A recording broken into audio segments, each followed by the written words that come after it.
Dito na lang din ako siguro magtatanim ng okra. Pahiga ko na lang itong sako. Tapos sa butas ko na lang didiligan. Pag nakakuha ko dun sa aking pinapasukan ng trabaho ng gantong sako, so pwede ko pang ilipat. Pansamantagal, dito muna. Baka mamatay ay.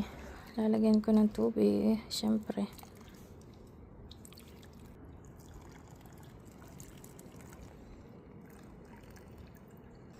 Ngayon ay Saturday, kaya wala kaming pasok. So pag may pasok na, kukuha ako sa company namin ng gantong sako para mailipat. Ito yung okra. Nagkakang mamatay na pati yata ito.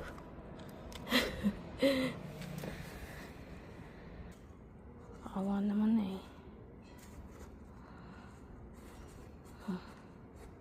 Sana ay mabuhay. Magtiis muna kayo. Linggo pa bukas ay. Hindi pa makakuha ng sako. O siya. Napatay nagkakang babali na yung mga dahon na ito. Bali-bali na. Sana ay mabuhay ang aking mga okras.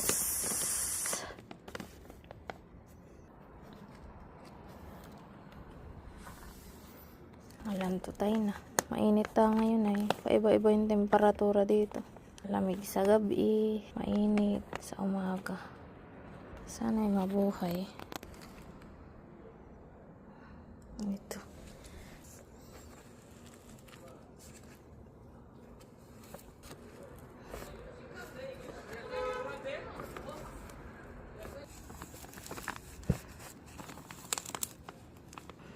Lagyan ko ng tubig eh.